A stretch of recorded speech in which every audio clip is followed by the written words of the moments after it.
feel like Beavis and Butthead every time I do that. Yeah. Great Cornholio. Dipshit. TP for my bunghole. Are you threatening me? Oh, good gracious, Miss Molly. How we doing? Chip Sure. Getler. Wait. Did you do the real Liz Crucius? Say hi from New Mexico. You're an imposter. Give us the original Liz Crucius back. Okay, it must have been pre-chat hot. I missed. Soul Twice. How you doing? What's up, buddy? Joe. Hello. Joe, what up, buddy? Enough said. Thank you. That was like our attempt at synchronized enough setting. Nick's Kicks and Comics. How you doing? You've been waiting 2 weeks for the show, so have we. And it'll be 2 weeks till the next show. Funny the way that works. Hey, look at that. Slotitup's here. Imagine that. That guy's he's been gone for a little bit. Crazy. Ooh, look at that. Mr. Boom Boom Arrows himself, Pocan Joe. How you doing? The inspiration for our IG card this week. And of course, the leader of the crew, the DJ Links crew. How you doing? Yeah, seeing that I had to join that. That thing popped up. I'm like, yeah. Yeah, I mean, and chat is not a perk, apparently. Super Jesse, how you doing? Navs, welcome to the show. Hey, well, everybody's here. This is great. Today we're going to be talking about oh, I'm sorry. It's not the DJ Links crew. It's the squad. It's the stick around squad. I don't know. Who cares? Like the Toon Squad? You got my money. What do you care? I can call you anything I want except for late for dinner, maybe. So of course we should make sure, as long as we're here, we should make sure that we pay tribute to our comic book mafia Don, and remind everybody about the road to 1,000 for him. Of course, everybody here subscribed. So sorry, Jimmy, we tried. You got no new subscribers. Sucks to be you. Jimmy Don. Jimmy the Don. I have to say his name at least one time in the stream. If we say it 3 times, does he show up like Candyman? No, that's Gary B. Oh, wait. Okay. Gary B. So if you say it one more time, you might hop in here. It's sort of like Beetlejuice. Mm-hmm. Got it. Of course, I'm on my road to 500. All you already subscribed, so I get no more new subscribers. But hey, tell a friend. Why not? And let's kick this thing off. So we're going to talk about Marvel and DC this week. And I wanted to kind of talk about it, not from a standpoint of Marvel versus DC, the old which is better, because it really, tomato. I think most of you guys are telling me they both suck. And it's all about the independence these days. But having said that, let's go back to 70% of the market share for a second, or 80, whatever, 70 to 80% of the market share, and talk about Marvel DC. What I thought we'd talk about today, Slot, was some of the differences in how they go about, presenting their stories, the characters themselves, how they necessarily, how they're just going to business, and kind of what the directions maybe they've gone. So just kind of a higher level view from that. And so what I'm talking about here is when you how you doing there, Digger Jim? I don't know. I'm not even going to highlight what I see Nick doing, so just move on. So the we take the main characters first, right?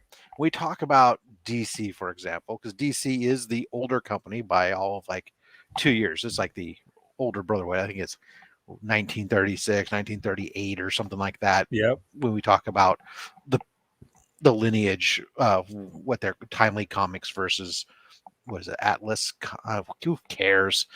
Whatever the parent company's names are, and when we talk about that today, from today's standards, from about the Silver Age, for sure, the Silver Age on, even the Golden Age to some degree, the DC characters today, we have the Trinity, right?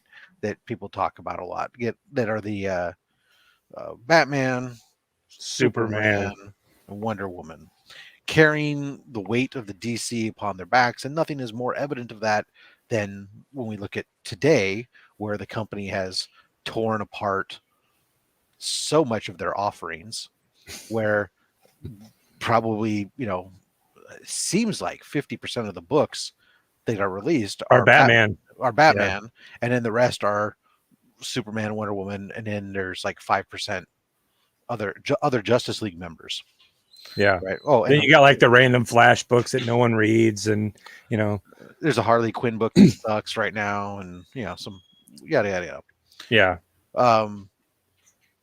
But if you stick with that for that term that's used all the time, the Trinity, which of course in its own right has religious connotations, and you take a look at how DC presents their core group of heroes.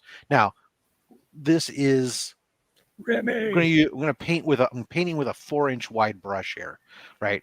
There's things that fall between the cracks, and these are generalizations that don't fit everything. But you have this pantheon of heroes, the godlike alien Superman, who can do no wrong and no harm and has virtually no weaknesses, and does good because his father wants him to look over the people of Earth, and et cetera, et cetera. You started talking about Superman. Jimmy showed up. Of course he did. Then you have Wonder Woman, who of course is a daughter of the gods herself, and her Flash, who's basically just Hermes himself, right? God forbid, you got Shazam, who is of course the power of the gods, and right.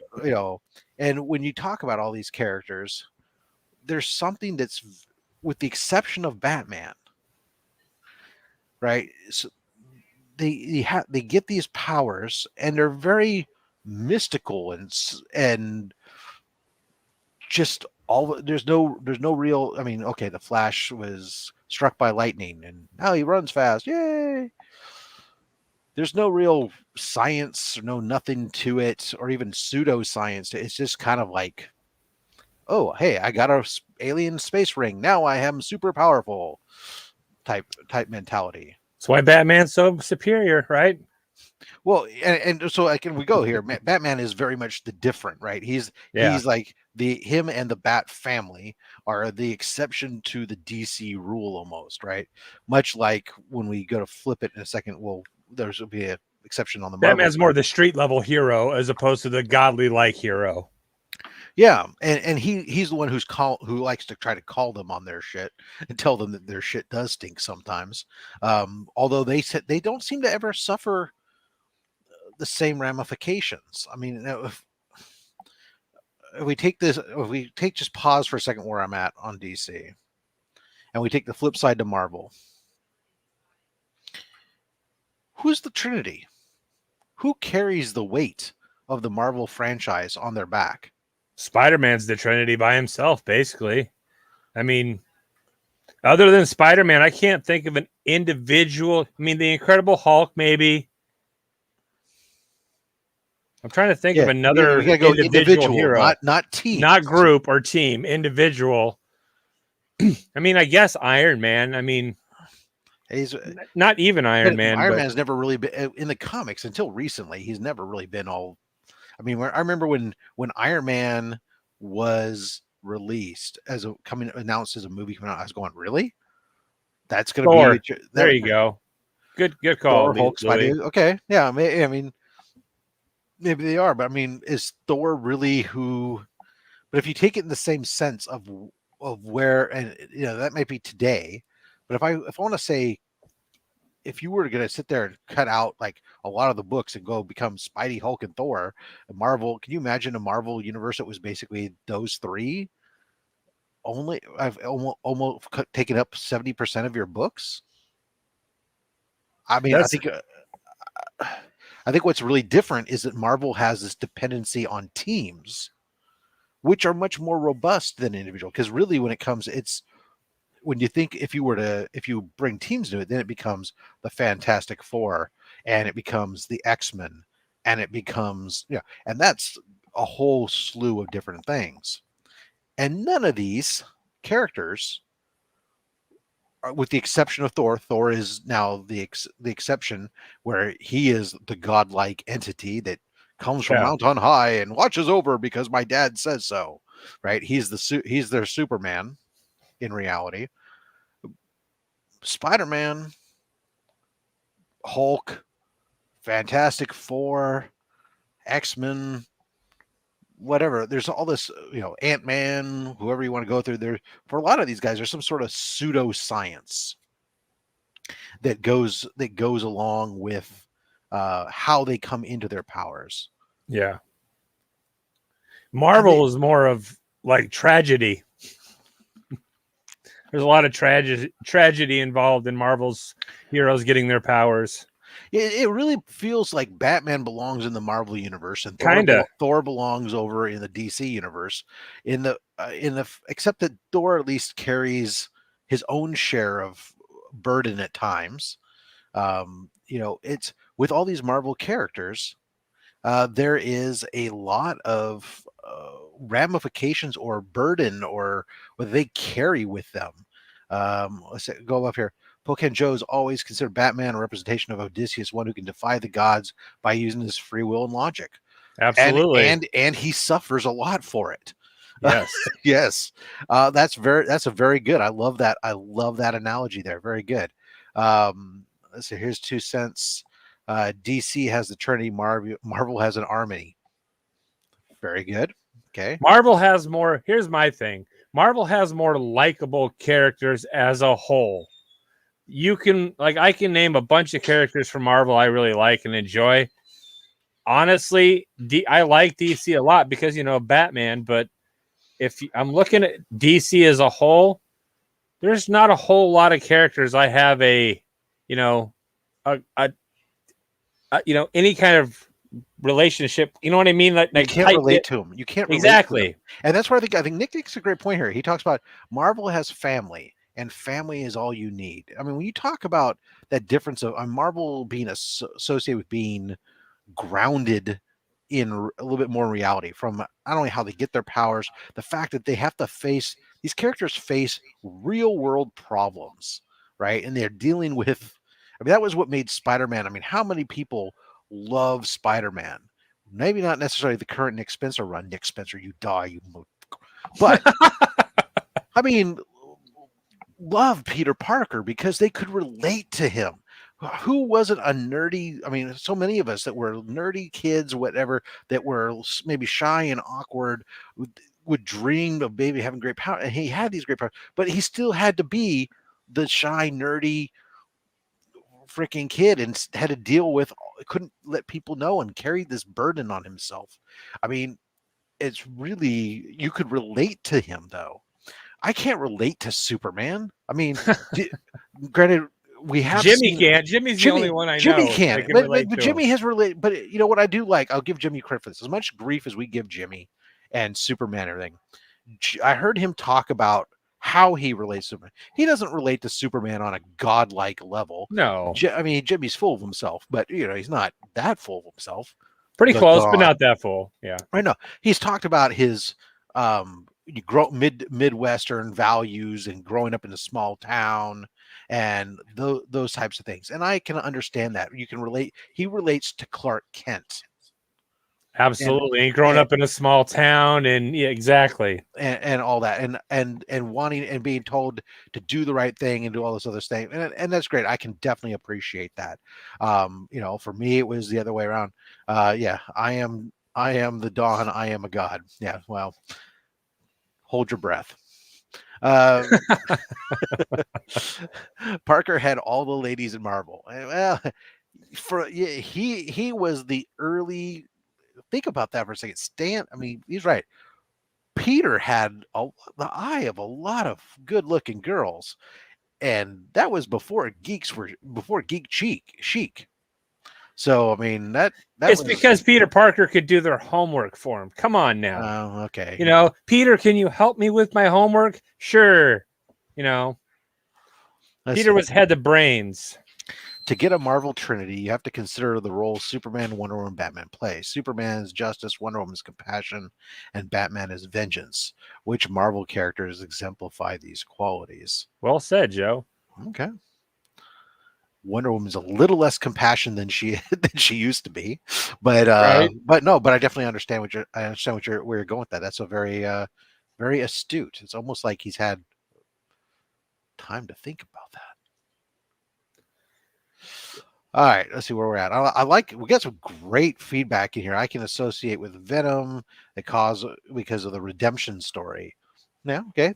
There's a lot of characters. You do have several anti-heroes and types of that have different types of arcs, whether it Well, be a Taylor's in redemption here. Let's arc, talk about the a Punisher. I mean, vengeance arc, or whatever else. Let's see how you doing, Hoarders Hide. Welcome to the show. I am Taylor. I don't care. I missed something there. It's all right. Doomsday Clock is the center of everything. Let's see, we got Cap, Surfer, Punisher, Joe. yeah, Punisher is definitely the vengeance, and he is as close to Batman as it gets, really, for Marvel. Okay, so Well, here I go. He's going. So Cap is the Superman character, from that aspect. Justice. Surfer, the Wonder Woman, and Punisher is the vengeance.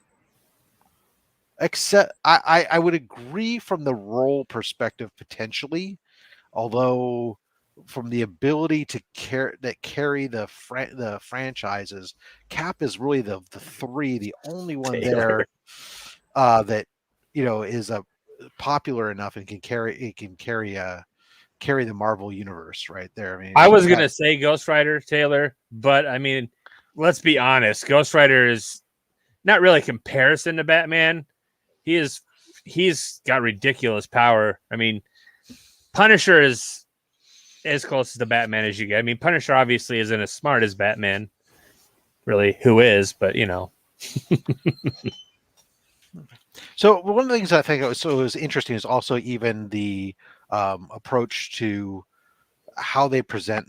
We talked about how gods versus not necessarily, but even like their locales, right? Marvel puts their characters tries really hard. I think has always tried really hard to connect with you, the reader, directly and get you to buy into that character by putting them in Brooklyn, put him in Manhattan, there, down in Queens, he's down in real world locations, versus I'm in these allegories. I'm in Coastal City. I'm in a space station in space, or Well, we had the Watcher on the Moon. We have all kinds of other weird stuff too in Marvel, but I mean, just the average day things happen in the real world that we can relate to and stuff.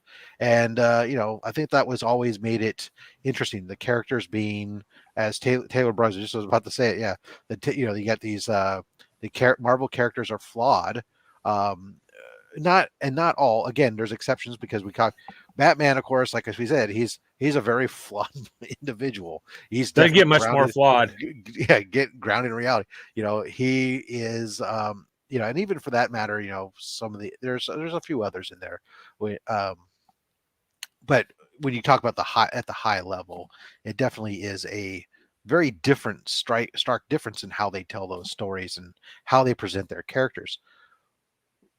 And while I can understand where people may fall in one category or another, either based on whether they like a character or not, because I'm not saying that one is any better than the other, I wonder if it has anything to do with that connection to us us in the real world. If that has anything to do with Marvel has really dominated the comic book sales as of late. And especially from a collectability standpoint, when we start talking about Silver Age keys and Bronze Age keys and all, or even just they fetch higher prices minor for keys, sure, right? Even if they're not related to a movie property, right? It's really, I mean, there's a handful of Batman books and there's a handful of, the Trinity books that are there, but for the most part, I mean, if you want to go on a silver age spending spree, if I give you $1,000 to go get as many Silver Age Superman books as you want, you could probably get every one of them. No, but you're I'm gonna get a just- lot.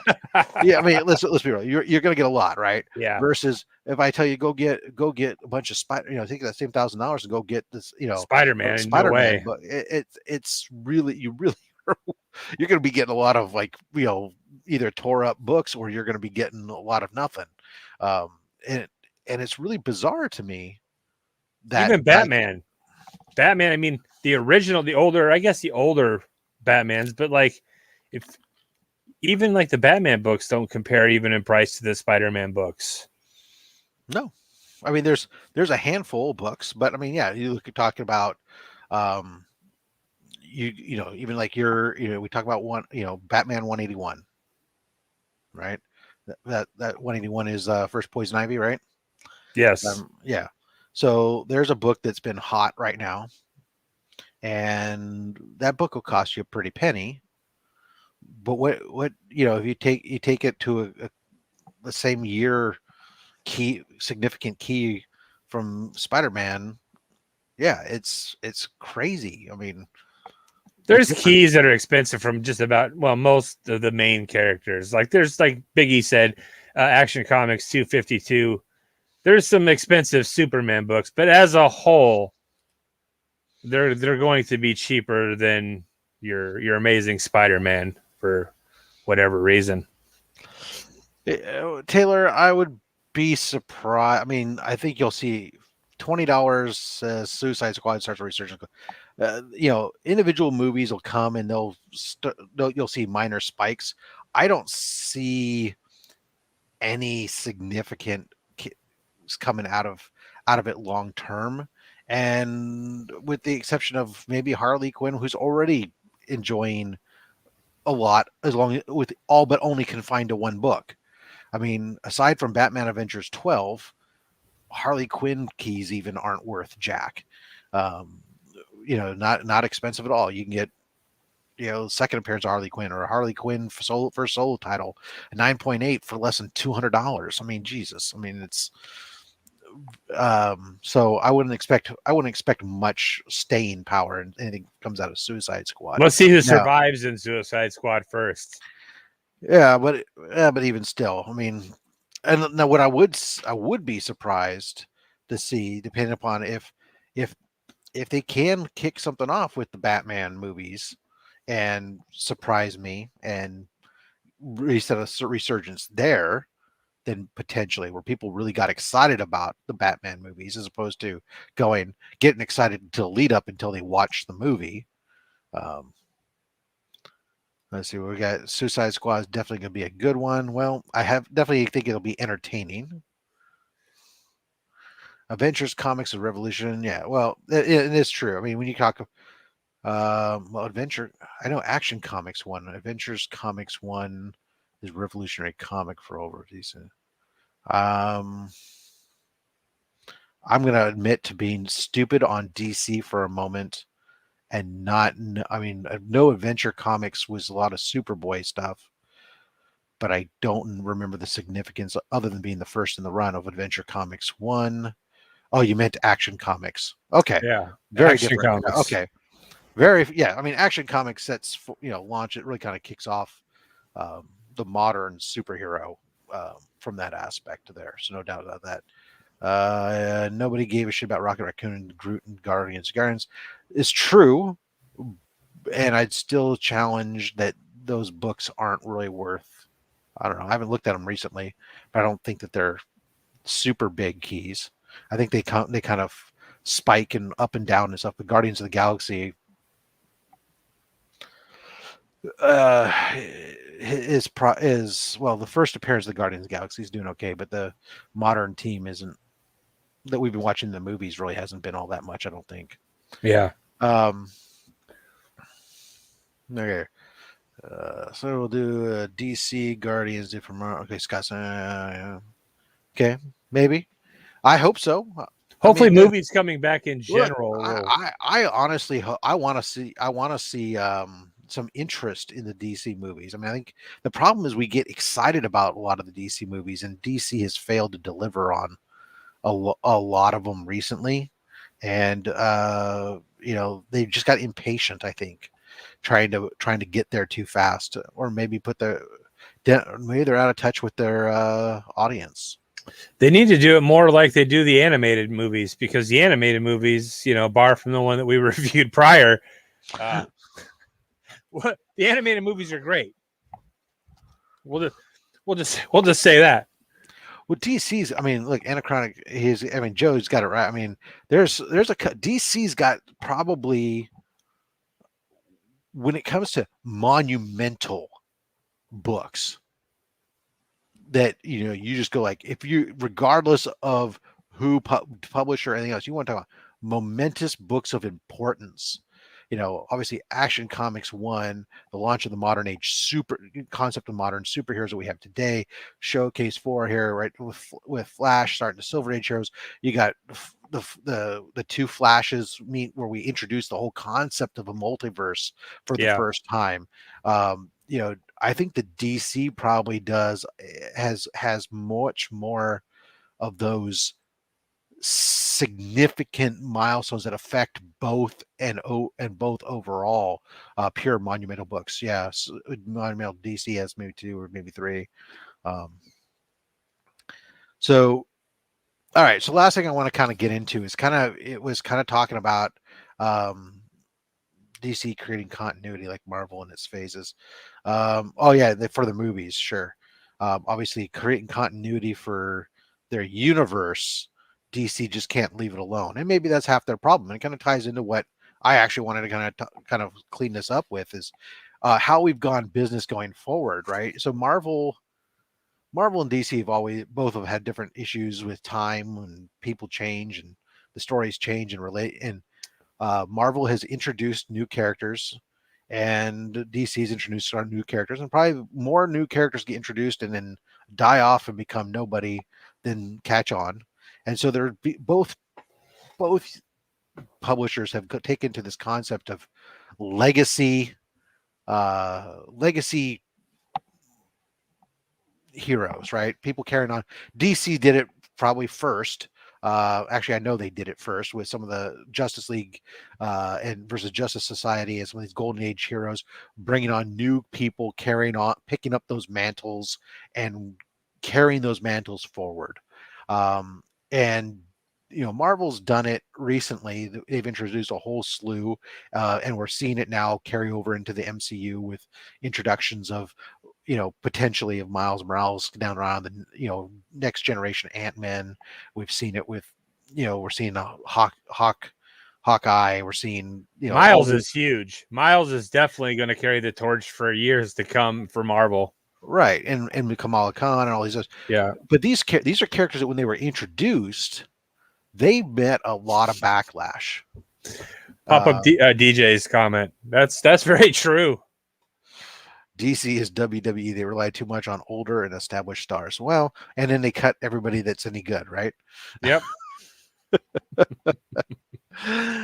No, Bray Wyatt. DC. I mean, ultimately, I think DC's biggest problem, is their parent company. But yeah, so Marvel, to their credit, I mean, they launched a lot of characters that there was a lot of backlash against, the Kamala Khan and the Riri and the Miles Morales and all these things. And granted, most of that probably came from white male comic book readers that said, "Oh my God, you're taking away my white male." And they don't realize that they're being morons and jerks and everything else, and that we can move forward and whatever. But Marvel stuck with it. I mean, they've pulled back a little, but they kept with it. And now those characters, as people got established and found those new characters, and they've been able to find a way for them to exist within the same universe without necessarily replacing existing characters.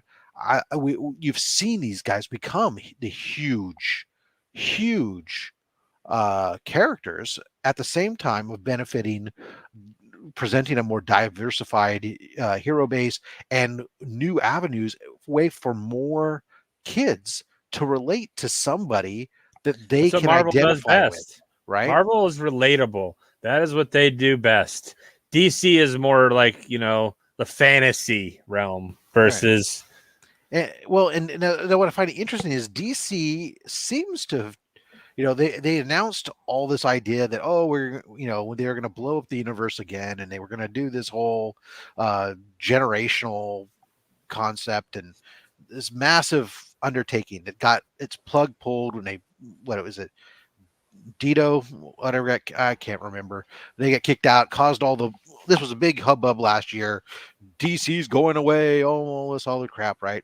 And then it kind of got redone into future state here. Yeah. And yeah, wrong. That's exactly where I was going with this, Joe. And so now we see DC's pulling a page where they first said, okay, well, we're going to just do this future state thing. And at first it was like, okay, this is just a one-off thing. They're going to do this one-off thing type of thing. And then all of a sudden it's we still have this future state book, and we're having this concept of getting rid of some of saying the whole continuity of everything all can exist at once.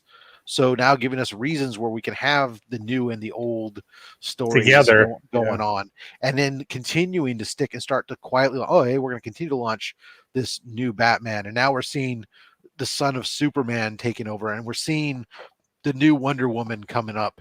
And, we've always seen a billion Flashes, so that's nothing new there. We've all Green seen Lantern. it. We've seen it, but nobody cares. Green Lantern. Yeah, Green Lantern, right?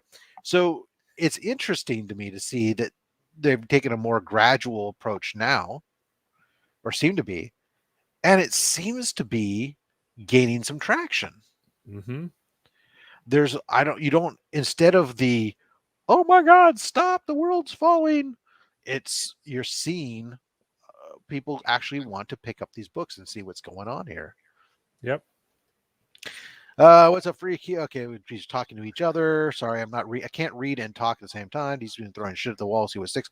There is a little bit of that, but I think that there's a little bit more. I think that's what it appears like at first. But like I said, I think that there's a small plan that they're sliding in here.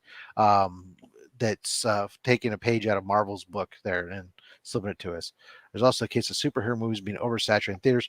Well, it's become easy. I mean, that's an easy movie to make. Well, yeah, it's a whole other story. The movie studios, the amount of money that a movie costs to make and everything else these days, since nobody will be willing to make a $5 million movie, they all have to make $150 or $200 million movie.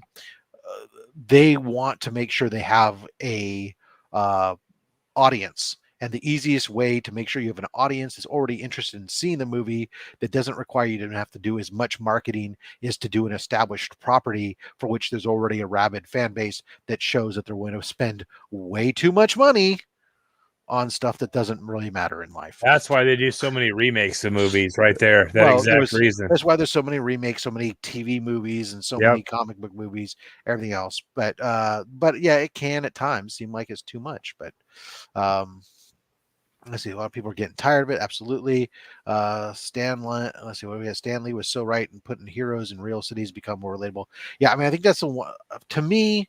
I know, Jason, you're a little bit more of the DC guy in general, or what? I really am just a Batman guy. I mean, I like the DC animated movies, and I portray myself as this huge DC fanboy, or what Nick likes to call me.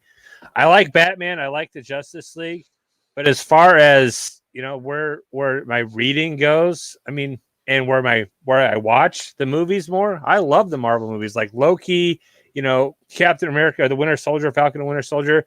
I gravitate to those far more than I do the DC movies. So, I mean, I guess I like DC just because hands down, Batman's my favorite character. But as a whole, Marvel's probably does it better. Yeah, see, I think I've generally considered myself a Marvel audience. A lot of it is Spider-Man, but when it comes to DC, really the only thing I care about in DC is Batman, and because he is more. You can at least sort of see where, okay, if my parents were killed in front of me and I had so much money that I couldn't ever spend it all, what would I do? Okay, could I see myself going down this dark path? Sure, why not? Is it realistic? Of course not. But damn it, doesn't it sound like fun? Yes. Yes. So I can relate to that. What we need in the movies is some of these hot indie films. Um, I assume by hot indie films you don't mean like independent porn films, but you mean indie comic books made into big time cinematic productions, and not even independent films. Or, I mean, I guess they could really go out there. We could have independent comics become independent movies, and no one would watch them. Art house movies. Right. Let's see here. What else we got here? Anything else? Indie comics need to be made full-fledged cinematic movies, not shows. It's true. At the same time, I'm kind of conflicted. I do like the shows being a little bit more expansive, especially in the sense of if I'm introducing something like Sweet Tooth, for example, where I'm not familiar with the property, the ability to kind of world build over a longer period of time. And I don't know if I haven't watched Sweet Tooth, so I have no idea if I'm using a bad example here. No, you're doing a great example. It's easier to digest 45 minutes at a time than it is 3 or 4 hours and at not a time. not just that, but also to be able to do an expansive story and take the time to build it up and this whole world and do it, versus a Batman movie. I don't need to world build for that, because anybody who comes into theater, even if you don't read comics, you know who Batman is essentially, and you have a basic understanding. So every time they relaunch the franchise, we only have to do a 5-minute montage to understand how Batman got to where he's at before we can get into, okay, let's build up whoever the bad guy is and tell his story and move on, right? Yep. Let's see what else we got. Real billionaires build penis rockets, Taylor said. Yes. It's a Bob's Big Boy. Mm-hmm. All right. Let's see. Doing great. Okay, great for me. Taylor, I just hit. God damn it. I click on it and I get big penis bingo. All right. Well, there you go. What a great way to end the show. All right. So once again, everybody, thanks. We will call it here because we're over on time, and Taylor hates it when we make him spend more than 30 minutes in chat with us. So it's fine. Yeah. We'll be back in 2 weeks on same bat time, same bat channel. So make sure you hit that subscribe notification if you're not already. Of course, we'll be hitting the 500 giveaway. So check out my 500 subscriber giveaway video to be entered into, to learn how you can be entered into prizes. And they're not all Marvel. It's mixing Marvel and DC. Yeah. And of course, don't forget the other video, the STC 1000 video that I have for Small Town Collectibles. So you can find out how you can be entered in for that drawing if you're not already, for that prize once Jimmy gets to 1,000 subscribers. Absolutely. That's my last video too, was the STC giveaway. So check that one out. There you are. Hit up, slot it up. Guys, anything else, Jason, you got coming up here? I mean, I know you're not a... I actually got a video coming out here in about 2 weeks, a week and a half. I got this collectible swap thing I obligated me and Super Jesse to do. So we got these boxes back here we got to open. But yeah, I am definitely on the rebound on coming back to YouTube. I enjoy coming on here with Rob. The show is great. I love seeing the people in chat. So, in the great words of Arnold Schwarzenegger, I will be back. I don't have the school sunglasses or anything like that.